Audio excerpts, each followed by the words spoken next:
आज मैं इस वीडियो में पाठ 18 पेड़ पौधों का जीवन लेकर आई हूँ। आइए इस पाठ को देखते हैं। पाठ 18 पेड़ पौधों का जीवन, जो जगदीश चंद्र बसु के द्वारा लिखा गया है। आपको पता होगा कि ये भारतीय वैज्ञानिक थे। सबसे पहले इनका जीवन परिचय देखते हैं।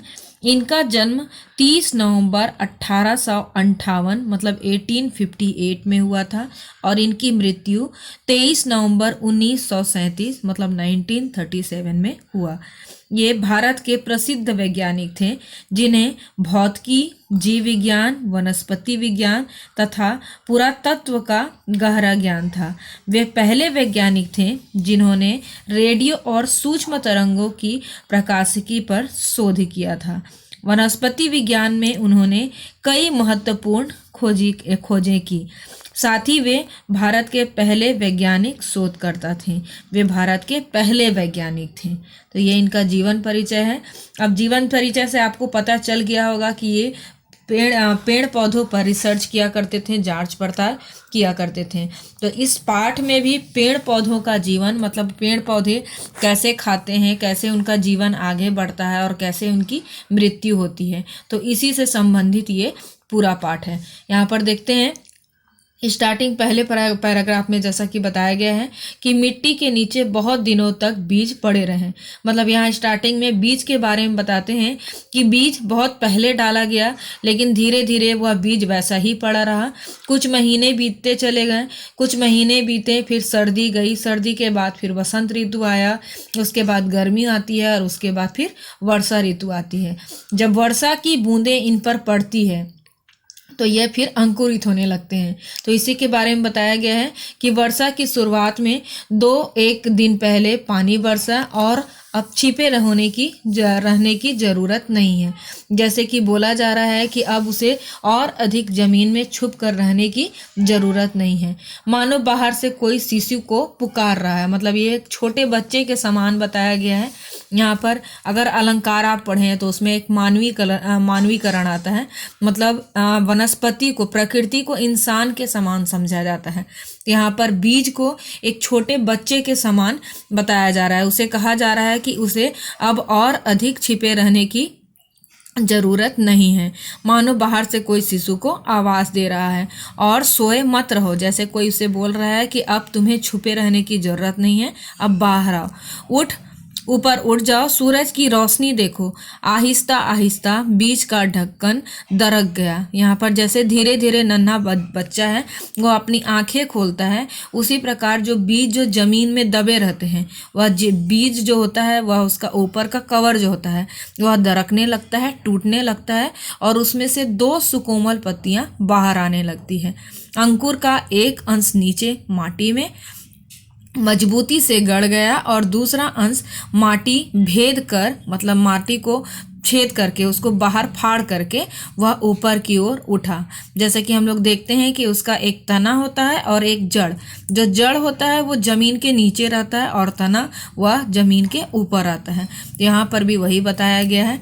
अगले पैराग्राफ में देखते हैं, क्या तुमने अंकुर को उड़ते देखा है? जैसे कोई शिशु अपना नन्हा सा सर उठाकर आश्चर्य से नई दुनिया को देख रहा है।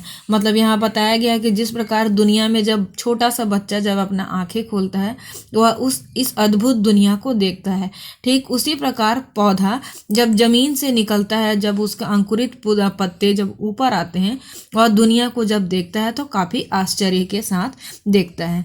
यहाँ पर जगदीश चंद्र बसु यह सब बताते वे कहते हैं कि पौधों का अंकुर निकलने पर जो अंश मिट्टी के भीतर प्रवेश करता है वह जड़ होता है। जो नीचे रहता है उसे जड़ कहते हैं और जो ऊपर उठता है उसे हम तना कहते हैं। सभी पेड़ पौधों में जड़ व तना ये 2 ही भाग होते हैं। यह बता रहे हैं कि इसमें 2 भाग होते हैं और यह आश्चर्य की बात है कि पेड़ पौधों को जिस तरह भी रखो जड़ नीचे की ओर रहता है और तना हमेशा ऊपर की ओर उड़ जाता है। यहाँ पर जगदीश चंद्र बसु एक बार ऐसे ही प्रशिक्षण मतलब जांच पड़ताल करके देखते हैं कि कुछ दिनों तक गमले को उल्टा लटका कर देखते हैं।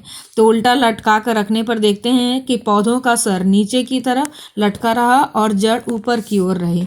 2-1 दिन बाद देखकर ऐसा लगा मानो पौधे को मतलब यह भेद जो जांच कर रहे हैं उस जांच का जैसे उसे उस पौधे को पता लग गया है। वह उसका नीचे जो मुड़ा हुआ था, जो पौधा नीचे की तना नीचे की ओर का किया गया था और जड़ ऊपर की ओर किया गया था, तो वह तना जो रहता है वह तना घूम करके ऊपर की ओर आ जाता है और जड़ नीचे की ओर रह जाता है। तुमने कई बार सर्दियों में मूली काट कर बोई होगी, ऐसा देखा होगा। पहले पत्ते व फूल नीचे की ओर रहें, कुछ दिन बाद देखोगे कि पत्ते और फूल ऊपर की ओर उड़ जाते हैं। मतलब वह नेचुरली है, स्वाभाविक है कि ज़मीन के अंदर जड़ ही रह जाता है और उसके पेड़ पौधे हैं वो ऊपर की ओर उड़ जाते हैं। जिस तरह हम जिस तरह भोजन करते हैं पेड़ पौधे भी उसी तरह भोजन करते हैं। अब उसके खान पान के लिए बोला गया है कि जिस प्रकार जब छोटे बच्चे के दांत नहीं होते हैं तो वह लिक्विड मतलब तरल चीज़ों का उपयोग करता है। यहाँ पेड़ पौधे के भी जैसे दांत नहीं होते हैं तो वह तरल चीज़ों को ग्रहण करता है, मतलब गीली चीज़ों को, पानी वाले जैसे चीज़ों को, लिक्विड चीज़ों को वह ग्रहण करता है। यहाँ पर जगदीश चंद्र बसु बताते हैं कि जिस प्रकार चीनी में पानी डालने पर चीनी गल जाती है, माटी में पानी डालने पर वह उसके भीतर बहुत से जो द्रव्य गल जाते हैं, मतलब वहाँ पर उसमें जो पानी डालने के कारण वह गीले हो जाते हैं। पेड़ पौधे ही तमाम द्रव्य सोखते हैं, मतलब जितना भी पानी रहता है पेड़ पौधे नीचे वह सोख लेते हैं। जड़ों को पानी न मिलने पर पेड़ का भोजन बंद हो जाता है और पेड़ मर जाता है। मतलब पानी अगर नहीं मिलता है तो वह जीवित नहीं रह पाते हैं। अब पाठ के इतने ही भाग को देखेंगे। अब अगले वीडियो में इसके आगे के भाग को लेकर आऊंगी। धन्यवाद।